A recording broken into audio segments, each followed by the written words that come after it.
Boa tarde a todos e a todas que estão nos assistindo. Sejam bem-vindos. É uma honra muito grande poder estar junto com pessoas tão especiais como este fórum e a todos vocês que estão nos ouvindo, para um assunto tão especial e tão premente quanto a parte ambiental que possa garantir a vida no nosso planeta, né?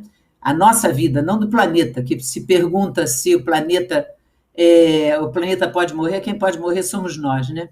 E, coincidentemente, junto com a semana da COP26. Eu sou Odete Freitas, sou médica pediatra de formação, sou uma versão já mais antiguinha, eu e meu amigo aqui, o Álvaro, nós somos avós, né, como a gente estava conversando, e, de repente, quer dizer, eu trabalhei no Grupo Amil a vida inteira, e o meu último desafio foi a implementação de sustentabilidade, hoje conhecido como ESG, numa empresa de saúde gigante, no ano de 2010. E com essa experiência, é o que eu vou tentar dividir com vocês, eu virei sócia fundadora de uma certificadora boutique, que pretende fazer disrupção nas certificações de empresas e também na área de sustentabilidade. A minha vivência nessa área ela foi bem interessante, porque as empresas de saúde normalmente não se veem como um passivo grande ambiental, porque, afinal de contas, a gente trabalha com a vida, com saúde, mas quando a gente olha assim com uma lente mais profunda, a área hospitalar, principalmente, nós somos grandes consumidores de energia, grandes produtores de resíduos contaminantes, né? Tipos infectantes, como os químicos, os radioativos, e que precisam muito mais do que a simples obediência da lei, né? Porque a gente tem as leis rigorosas no papel, o Brasil não faltam leis, né? Às vezes falta implementação e checagem, né? E temos um outro componente importante, que nós somos mão de obra intensiva, então, que nos dá uma possibilidade de educação a muitas famílias. O nosso halo de abrangência em relação ao que a gente está vivendo é muito interessante, porque são milhares de famílias que estão na nossa folha de pagamento, e se a gente imagina, por exemplo, num complexo hospitalar, como a gente está aqui com a rede DASA na frente, como o Complexo Pequeno Príncipe, nós temos os fornecedores, a gente compra de parafuso a mídia sofisticada, tudo, né? Então, o que a gente pode influenciar na escolha e educação dos nossos fornecedores, das nossas compras, que vão influenciar muito na quantidade de material produzido, né? E também uma coisa que me surpreendeu, né? A nossa necessidade de auditar aonde vão parar os nossos resíduos, porque vivência triste, né, que também se teve, você contrata uma empresa com todos os documentos e tal, e você vai auditar, tem um processo quebrado, né? Alguma etapa não foi feita. Então, nós temos também obrigatoriedade de nos certificarmos que aquilo está sendo cumprido, né? Porque na nossa área, perfuro-cortantes, a quantidade imensa de material que pode ser jogado num lixão, onde as crianças disputam, né, e as famílias por recursos financeiros, é muito grande, fora a própria contaminação do solo, né? Então, a gente está num planeta que não aumenta de tamanho, né? A casa não aumenta de tamanho, a população aumenta dia a dia, os desastres climáticos são cada vez maiores. Estava vendo uma resenha do último ano, é assustador: seca, enchente, furacões, tufões, o sul do Brasil sendo assolado por coisas que a gente nunca viu, né? Ventos de 100 quilômetros por hora, seca num lugar, inundações no outro, na Alemanha, nos Estados Unidos, em todos os países, e a gente ainda não percebeu que, por mais que a gente tenha dinheiro e influência, a gente não compra oxigênio, água, ar, todos estamos no mesmo barco. E a gente comemora quem é que está sendo molhado primeiro, mas a hora que o barco afundar, todos estamos juntos. Então, a minha grande pergunta, e por isso é tão interessante, né? Foi uma frase que a gente trabalhou o tempo todo: não há homem saudável num planeta doente. O planeta vai sobreviver de novo congelado, assando, não importa, mas o homem, a gente tem dúvidas, né? Vivemos agora essa pandemia que nos mostra de novo que nós estamos todos interconectados. Que não adianta a gente comemorar que tem mais dinheiro para comprar vacina, ou para comprar máscara, ou os recursos de defesa, porque no final todos teremos um fim glorioso ou trágico, porque o barco é único. Então, nós, como profissionais da área de saúde, temos obrigação de perguntar o que a gente pode fazer em termos de redução de resíduos, em termos de separar aquilo que pode ser reutilizado, porque a obra-prima, a matéria-prima também é finita, não é infinita. Então, reduzir, reaproveitar, reciclar. Nós temos uma grande quantidade de resíduos orgânicos que podem ir para a compostagem e voltar para a terra como alimento. Então, a gente tem experiência no hospital rapidamente, toneladas de material pode ser devolvido à terra como nutriente.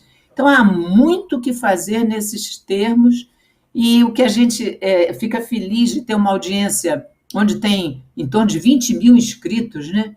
Deixar um convite para que a gente reflita o que a gente pode fazer para deixar a casa comum, né, razoavelmente habitada para as pessoas que vêm depois, para os nossos netos, para os nossos bisnetos, porque nós estamos vivendo numa uma época limítrofe para a gente começar a agir, né? Eu vou parar por aqui, vou passar a palavra para o David, que é o nosso primeiro palestrante, que nos traz uma boa nova em termos de tecnologia, porque o que pode dar uma notícia mais otimista para o futuro é a tecnologia e a criatividade humana, que talvez possa nos salvar para ter uma qualidade de vida por mais tempo para quem vem depois de nós. Então, David, é um prazer te ter aqui com a gente.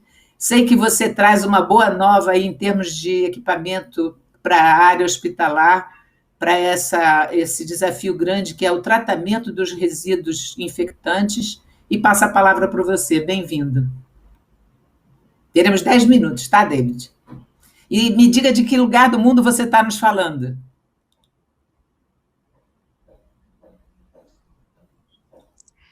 Eu estou em Israel.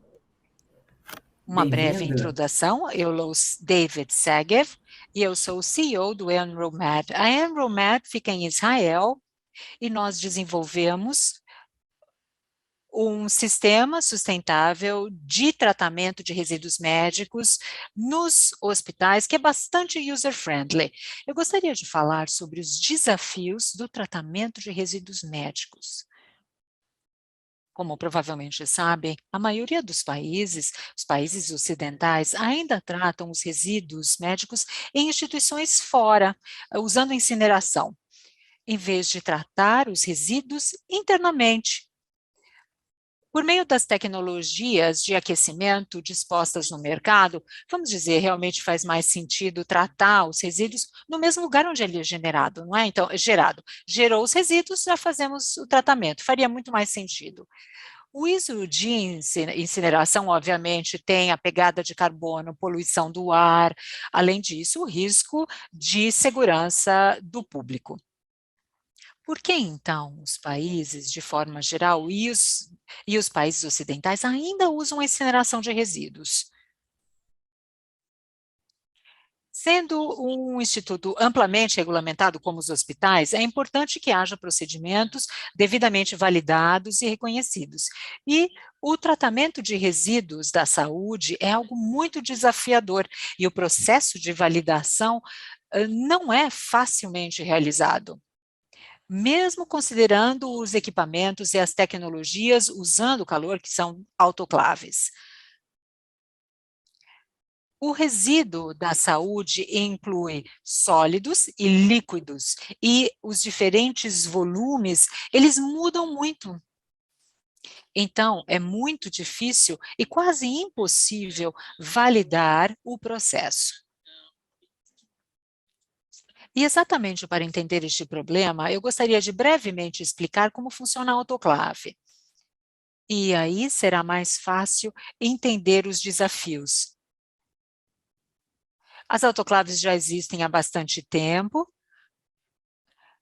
no campo médico e é uma tecnologia validada e conhecida e é utilizada para vários dispositivos médicos. Como é que funciona? O primeiro estágio é de vácuo e depois há um segundo estágio de esterilização, onde introduzimos o vapor de água. E por que que nós precisamos o primeiro estágio de vácuo?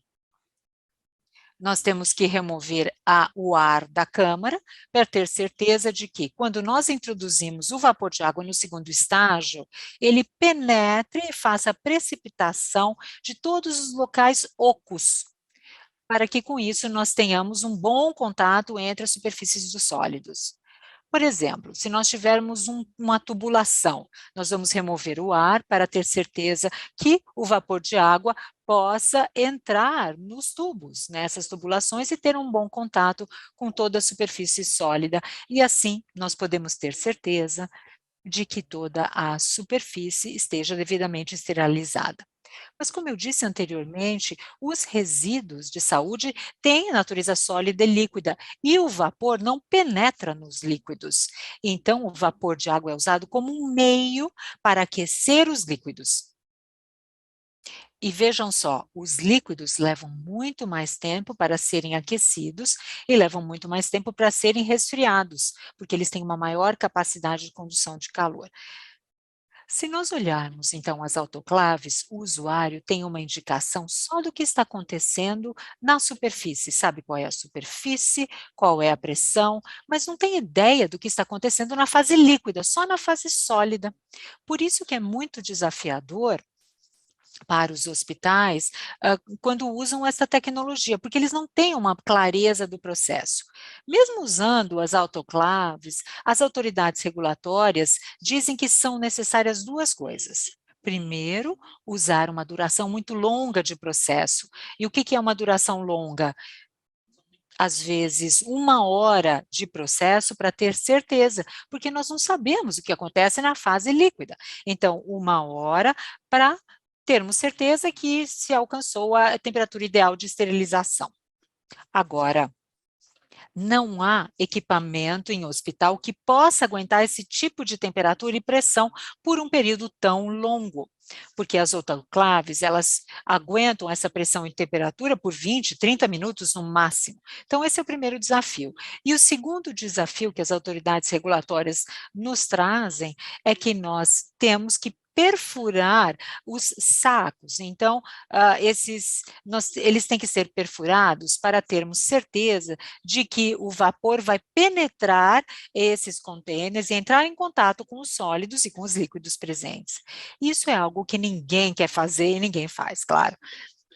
Não faz sentido, não é? Pegar um resíduo infectado e pedir que alguém perfure os sacos antes de fazer o tratamento do resíduo.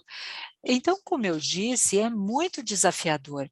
E é por isso que os hospitais, há muitos anos, não faziam isso internamente e preferiam fazer o tratamento dos resíduos externamente, em localidades remotas, em geral, com o processo de incineração. O que nós fizemos na EnvoMed, pegar as desvantagens e nós as transformamos em vantagens, porque nós tratamos o resíduo em fase líquida, é um método em que estamos tratando o resíduo em fase líquida. Ao fazermos isso, não há problema nenhum com os líquidos, claro, porque eles estarão dissolvidos na nossa substância esterilizante e ficarão esterilizados. E não há problema nenhum com os sólidos, porque os sólidos serão depois destruídos em pequenas partículas, como se fosse confete, e serão agitados dentro do agente esterilizante, para que nós possamos ter um bom conteúdo de todas as partículas que estarão em contato com o agente esterilizante. No final do processo, o que nós temos são sólidos dentro de uma fase líquida, e todo o processo é rápido, menos de 20 minutos. E no final do processo, nós temos uma separação de sólidos e líquidos. Os líquidos irão diretamente ser destacados, porque nesse momento estão neutralizados, seguros, vão direto, então os líquidos vão direto para o esgoto e os sólidos irão para uma esteira, onde serão amassados e terão, então, um lixo destruído em grau municipal comum. Então, com isso, a redução de volume é muito significativa, 80% de redução. Depois desse processo, se ainda estiverem usando os aterros sanitários, será uma redução de volume muito grande. Todo o processo se dá rápido, nós não precisamos de calor, de vácuo, infraestrutura específica, o equipamento pode se ajustar em qualquer sala do hospital, porque em termos de infraestrutura, nós precisamos só de uma torneira e uma saída de esgoto. É a única tecnologia no mundo que tem a eficácia e relatório de eficácia confirmado. E nós temos isso para sólidos e líquidos. Nós mostramos repetidas vezes que nós estamos esterilizando até o estágio 4, que é o maior nível de esterilização para líquidos e sólidos, usando realmente esse tipo de resíduo. Nós temos a mesma métrica, por exemplo, de resíduos do tipo sangue, de matéria orgânica, uma hemoglobina, qualquer que seja aquele contaminante no lixo infectante. Então, nós temos relatório de eficácia do nosso equipamento, demonstrando que nós esterilizamos tanto a fase líquida quanto a fase sólida. Isso tem sido extremamente bem sucedido e agora nós queremos ir um passo além. Estamos atuando nos países nórdicos, na Suécia e na Finlândia, em que nós estamos pegando o lixo municipal, porque depois do processo, como nós dissemos, nós fazemos a destruição do lixo, né, em lixo comum. Então, em vez de incinerar o lixo comum, em vez de mandá-lo para aterro sanitário, nós estamos tentando fazer uma reciclagem desse lixo. Por exemplo, uma categoria de pérfuros cortantes. Se nós não estamos usando um container plástico rígido, 50%, 60%, vai ser o que? Ácido inoxidável, não é? Então, vai ser fácil reciclá-lo e recuperar o metal. Porque não faz sentido nenhum incinerar metal, né? Mesmo se nós estivermos usando esse lixo, não há um valor agregado em fazer a incineração de metal. Então, é um projeto que nós estamos agora em desenvolvimento. Nós temos uma instalação em países nórdicos, uma outra em Israel, temos uma instalação na Coreia do Sul e uma outra em Singapura. E, obviamente, nós também teremos prazer em poder apresentar isso para a América do Sul e, obviamente, também no Brasil, sem dúvida nenhuma. Muito obrigada, David. Foi um prazer ouvi-los e ficamos muito curiosos a respeito da sua tecnologia. Daqui a pouco a gente pode debater um pouco mais nas perguntas. Agora eu passo a palavra para o senhor José Álvaro, que vem do Paraná, um grande avô, um grande ativista e um grande gestor, como ele gostaria de ser reconhecido. Por favor, José Álvaro. Adorei o Pequeno Príncipe. Esse Pequeno Príncipe foi pintado por um paciente nosso e aproveito e apresentar. Eu tenho 72 anos, tenho uma experiência no segundo setor, principalmente em São Paulo, no Grupo Ultra, onde eu cheguei a diretor, e depois uma empreiteira de engenharia com serviços na área da cartografia de precisão. No terceiro setor,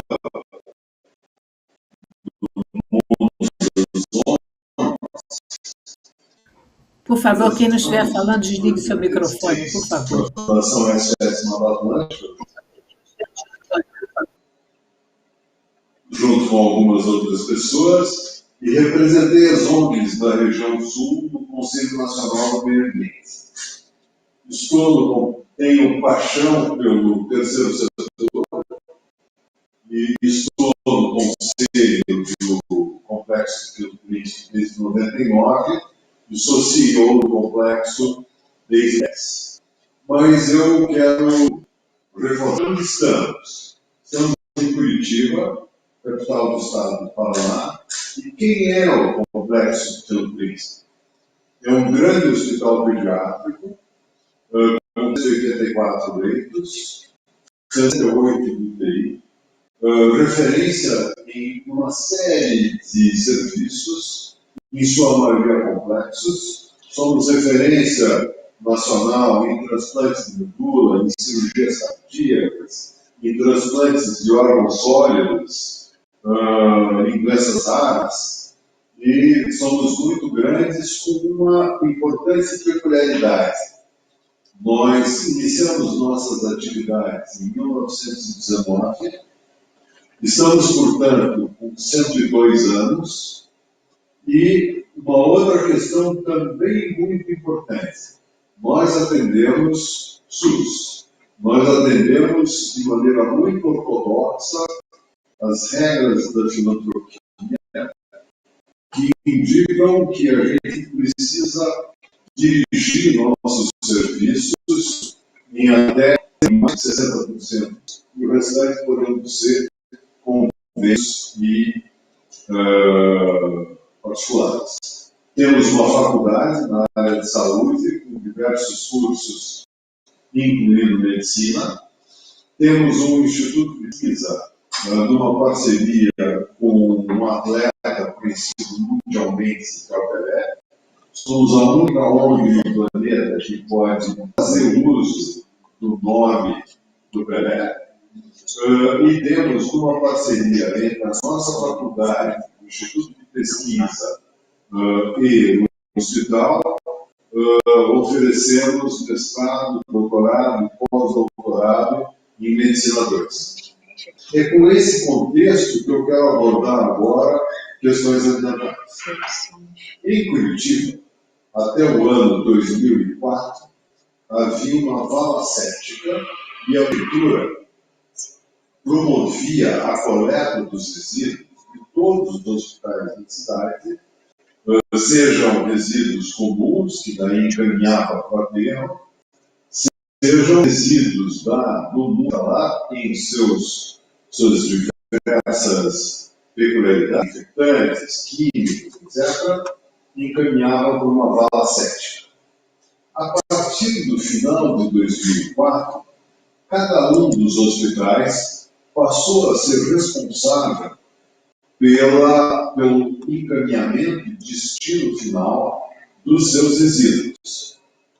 Com isso, a partir dessa data, a partir de 2005, os hospitais, de um modo geral, e o Filho Príncipe em particular, passou a promover gestão dos seus resíduos.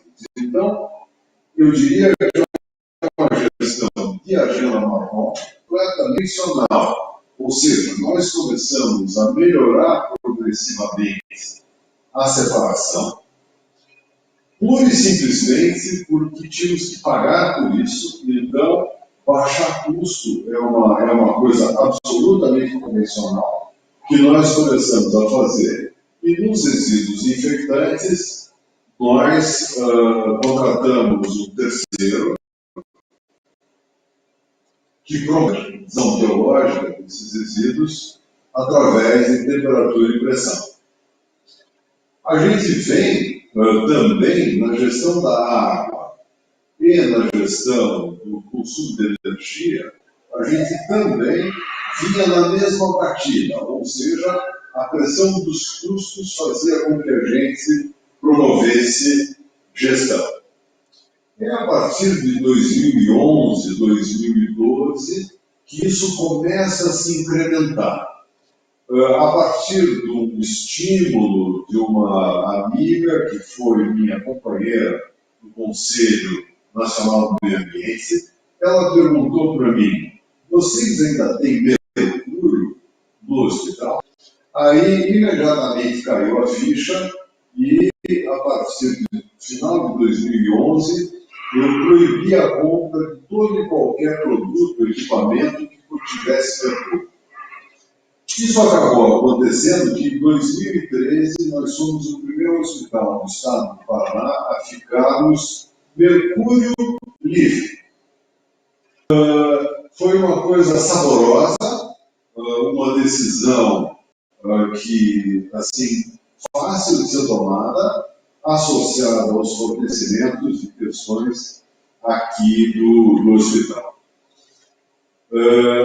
A partir de 2014, a gente resolve se aprofundar na gestão de resíduos, porque a gente havia conseguido entrar na ANAP. Então, na medida da comparação dos indicadores nossos com os indicadores da ANAP, a gente começou a balizar o processo de gestão por uma coisa além da economicidade. Ao mesmo tempo, também nessa época, nós contratamos uma auditoria de segurança energética e começamos a trabalhar em projetos de eficiência energética.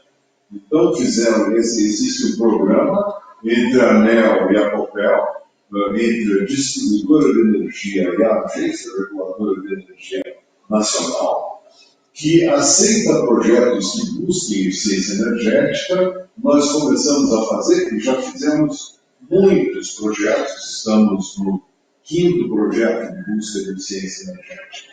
Esse processo, então, de comparação com os indicadores da ANAP, veio trazendo, principalmente na questão dos resíduos, no consumo de água, no consumo de energia, um aprimoramento da nossa gestão. Chegamos em 2016, e 2016 é um marco importante.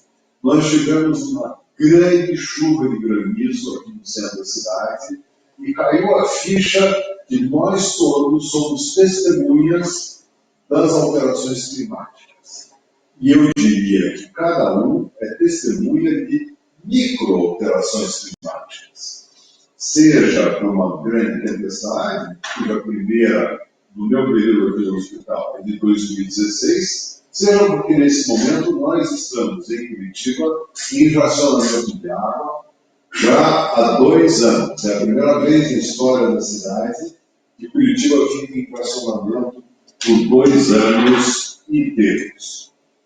Quando a gente entra em 2017, fica madura a necessidade da gente ter um programa ambiental completo e uma gestão específica de questões ambientais. Muito porque nós tínhamos conquistado um terreno muito grande aqui dentro da cidade, são 20 hectares. Nós conquistamos esse terreno em 2012 e fizemos um primeiro estudo de impacto para a nossa ampliação. Nesse estudo de impacto, aconteceu, como é natural, uma avaliação do meio físico, uma avaliação do meio biológico, e nós passamos a ter a possibilidade de articulação do nexo entre a nossa agenda marrom e uma agenda verde. Como? Através da compostagem. Então, a partir desses compatíveis com a ANAP, temos nesse momento, por exemplo, nós fazemos uma geração de resíduo infectante mais perto do importante por paciente dia. Nós estamos em 1,96 quilos e a média da ANAP é 3,65. Então, nós estamos bem abaixo do indicador da ANAP nesse resíduo.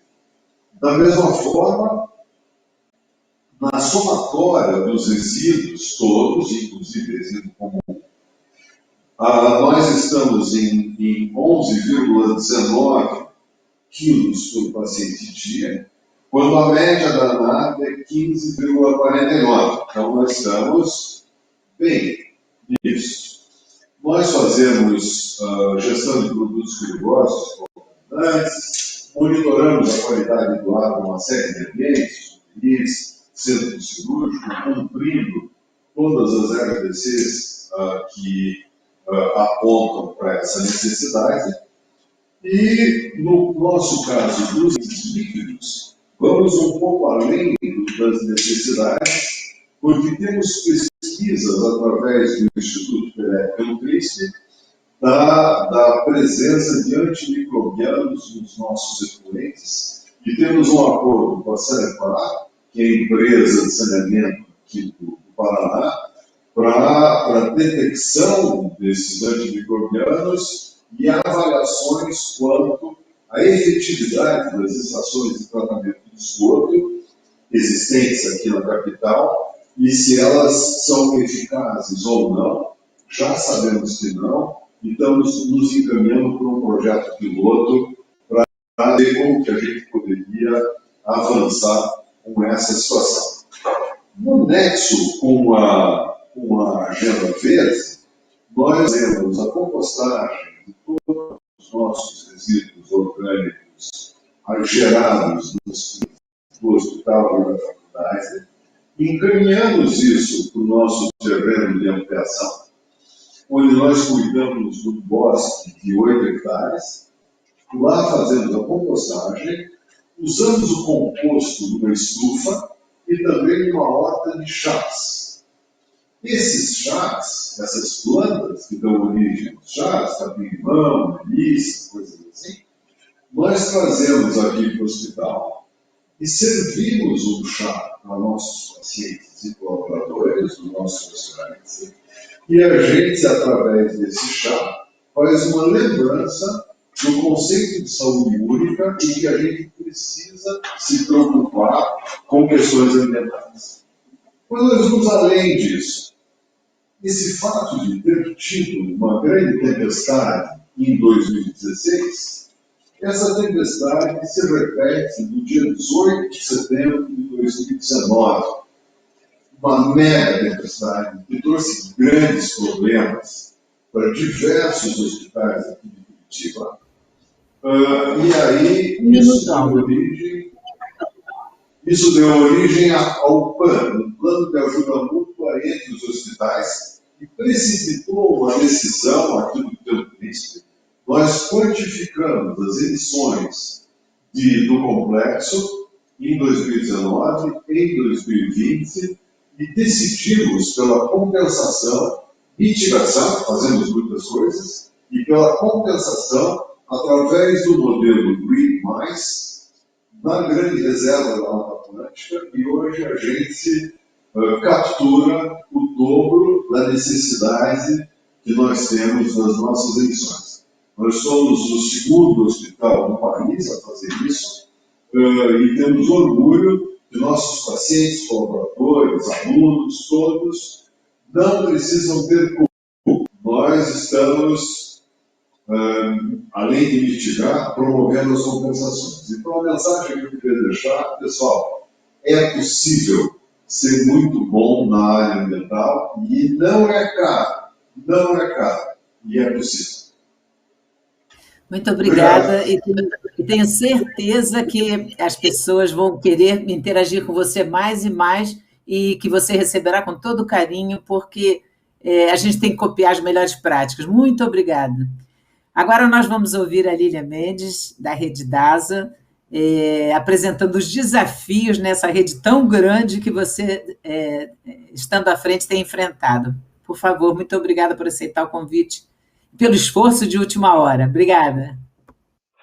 Bom, primeiramente queria agradecer, né, então gratidão aí pelo convite, por estar compartilhando com vocês e ouvindo também, né, os demais palestrantes, que foram os assuntos muito, muito interessantes e enriquecedores.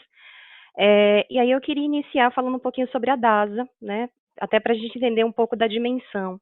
Então, hoje o nosso propósito é ser a saúde que as pessoas desejam, que o mundo precisa, e para isso a gente tem um lema, né, planeta saudável, pessoas saudáveis. Então, a gente sempre se preocupou com a questão ambiental. Na DASA, a gente sempre teve uma área de meio ambiente, né? Atualmente, a gente tem uma área de SD, que é relativamente nova. Então, a mudança e a criação dessa nova área de SD foi um desafio para a gente, mas, ao mesmo tempo, foi uma oportunidade, não só pelo momento que a gente está vivendo, né, pela questão das mudanças climáticas, mas também para a gente ser um protagonista na área de saúde. Então, o objetivo da DASA é tentar fazer também a diferença, tanto na parte ambiental, social e de governança.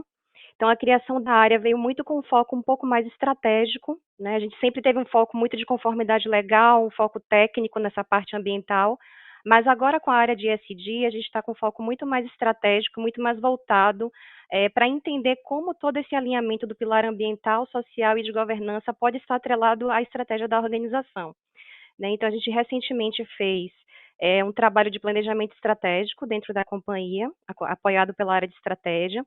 Foi extremamente enriquecedor. Dentro desse planejamento, a gente teve a nossa construção da nossa matriz de materialidade. Para isso, a gente consultou diversos stakeholders, formadores de opinião, pacientes, médicos, né? Então, foi muito enriquecedor para a gente ouvi-los, entender o que seriam os temas materiais importantes para a DASA, e o pilar ambiental ele veio com muita força nessa pesquisa.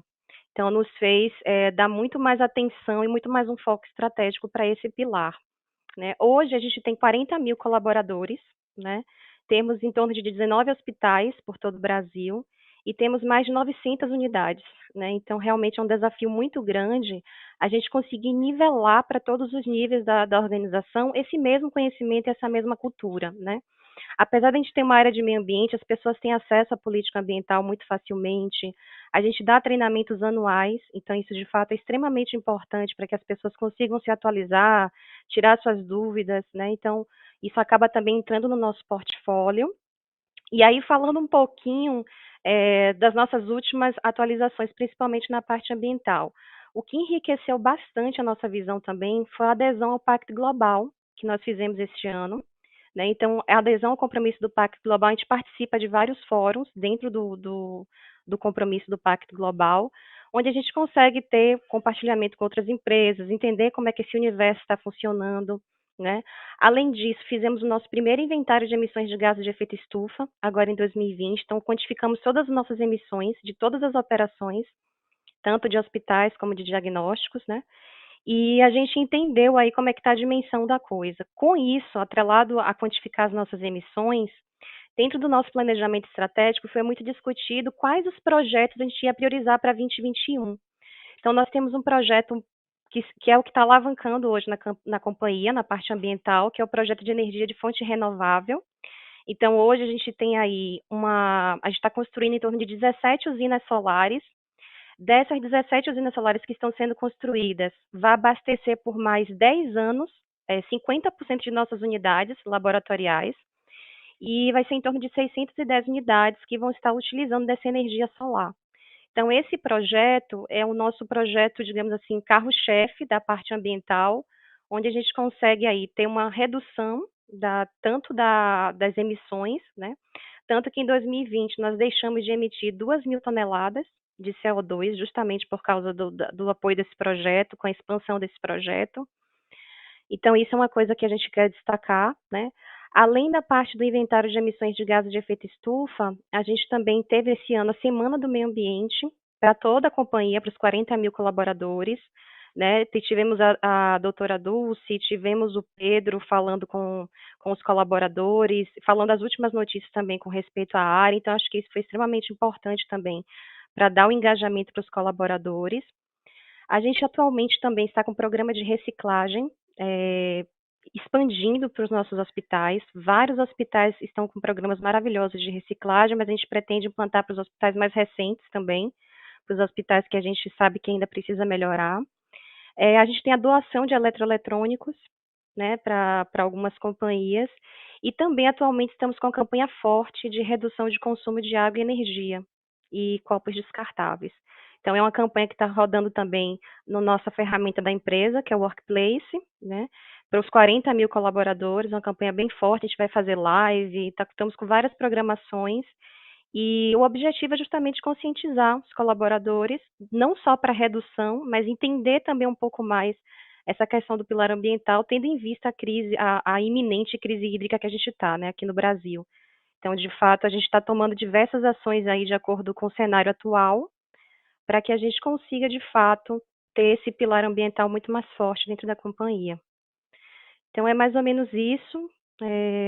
que a gente tem hoje na DASI, e a gente está muito feliz de estar tendo essa área nova de SD, que é uma área que veio realmente para enriquecer e dar um foco muito mais estratégico. Acho que está no mudo, Odete. Não estou te ouvindo. Desculpe. Muito obrigada pela apresentação. E eu gostaria, para começar, dirigir uma pergunta a cada um de vocês, enquanto a gente aguarda as perguntas da plateia. David, eu fiquei muito bem impressionada com o seu equipamento. Eu investiguei tudo que existia no mundo na época. Nós tínhamos uma rede, a Mil tem uma rede grande de hospitais, e a gente não viu assim nada disruptivo, a não ser a tecnologia de plasma, que eu fiquei muito impressionada, porque acabava produzindo energia, mas o fornecedor aqui no Brasil, que fez uma adaptação de um custo mais baixo, ele tem tido muitas dificuldades, não foi à frente, e a sua me deixou muito impressionada, porque me parece, eu queria que você confirmasse, essa facilidade de instalação no local, porque quebra um processo que é muito difícil já do transporte. O outro é que ele tritura os materiais, então a gente também preserva essa possibilidade do perigo do manuseio. Então, eu sei que a gente tem um desafio enorme, que é a própria discrepância de câmbio, né, hoje, para importar um equipamento estrangeiro para o Brasil, é um dificultador para os hospitais menores, né? Mas, em termos de instalação, e me parece que é uma coisa muito simples, eu gostaria que você dissesse sobre cada ciclo, o quanto ele consegue operar, e se é um equipamento que roda 24 horas, ou o espaço para esse equipamento. E, em termos ambientais, você nos falou que é bastante eco-friendly, como é que você trata a garantia do descarte do líquido e a produção de algum gás que vá para a atmosfera. Por favor. Tem muitos hospitais interessados, eu tenho certeza de ouvir esse tipo de equipamento.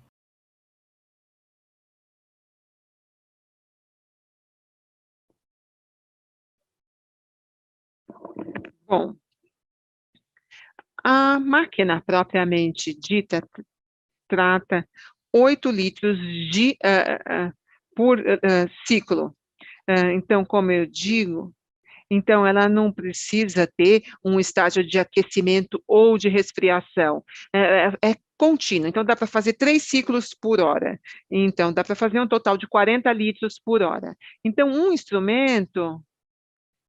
Então, roda, por exemplo, um turno por dia, 8, 9 horas, consegue tratar os resíduos gerados por hospitais, de um hospital de 300 leitos, mais ou menos.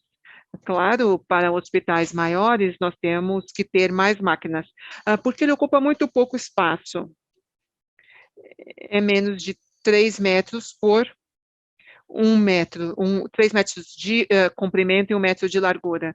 Como eu disse, a infraestrutura é básica. Em alguns casos, também podemos instalar a máquina dentro de uma unidade.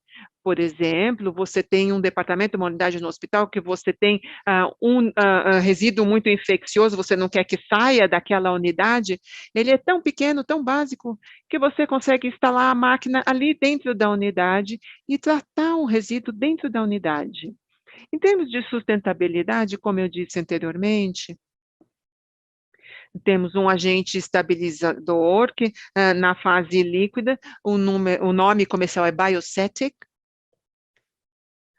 É um oxidante muito poderoso, porque a gente precisa de uma oxidação muito poderosa para esterilizar todos os líquidos e sólidos, mas principalmente os líquidos, que contêm muito material orgânico. E isso baseia-se num efeito sinergístico do ácido paracético e do peróxido de oxigênio. Então, como eu disse anteriormente,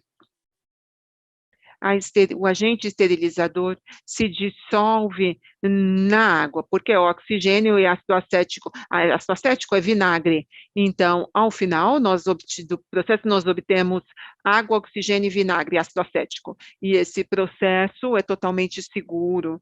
Ao final do processo, é possível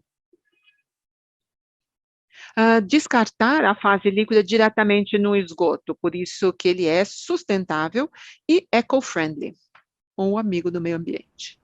Muito obrigada. Tenho certeza que os hospitais ficaram muito curiosos e devem entrar em contato com você. Muito obrigada, hein?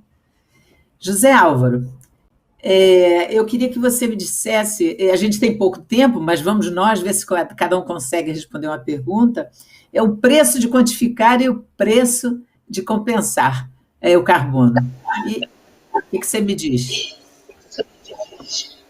Olha, eu digo isso com enorme prazer, porque nós emitimos o cálculo para 2019 e para 2020 foi uma emissão em 2019, de 822 toneladas de carbono.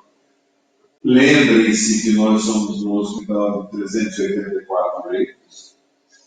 Em 2020, com um movimento menor associado à pandemia, 802 toneladas de carbono. E nós estamos promovendo a compensação disso, capturando 1.529 toneladas de carbono por ano, aqui no litoral do Paraná, através do método BRIT+, que é a conservação da biodiversidade e reflorestamento de espécies nativas sobre a área degradada em 10 hectares. Isso está nos custando R$ 54 mil por ano. Ou seja, para a nossa organização, que é uma organização no ano passado de movimentação financeira de 320 milhões de reais por ano, promover a compensação das emissões nos custou R$ 54 mil.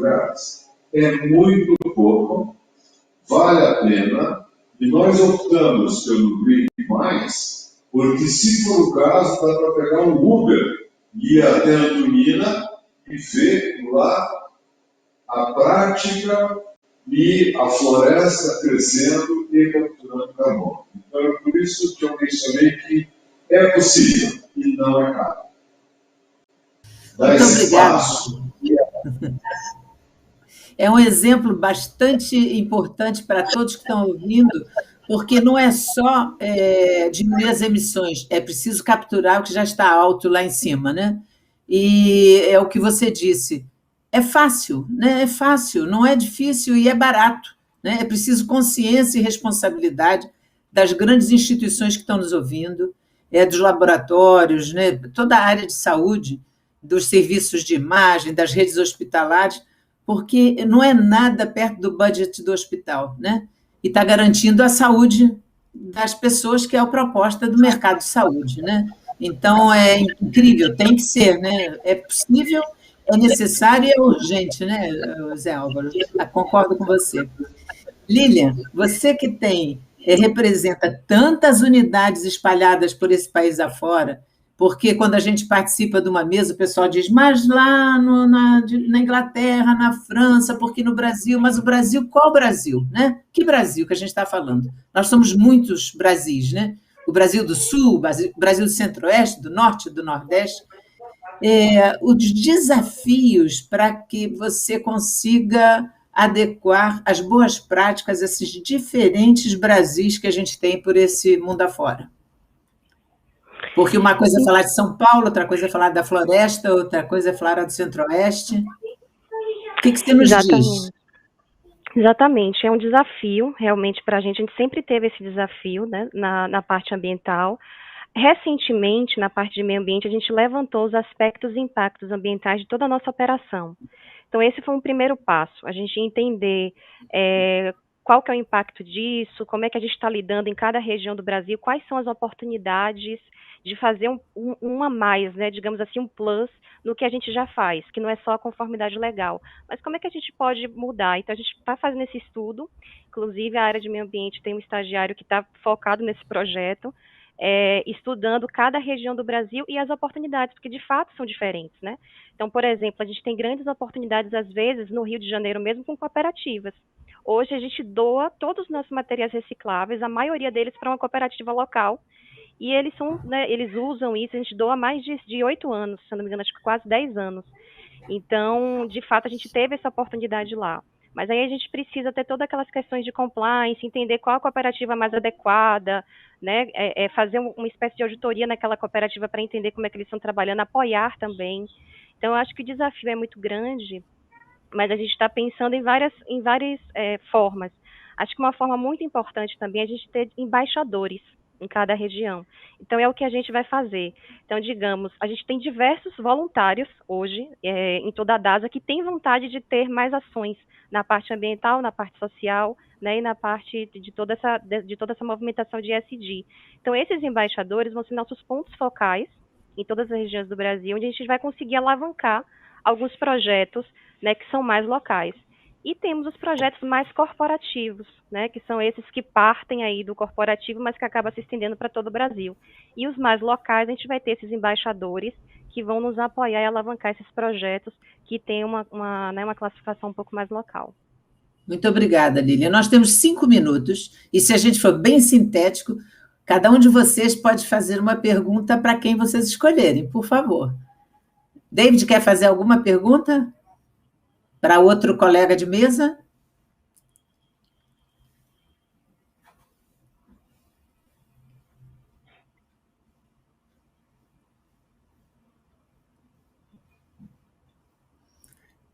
Tradutor, nós não estamos ouvindo? Não estamos ouvindo o David. Infelizmente, acho que ele está com o microfone fechado.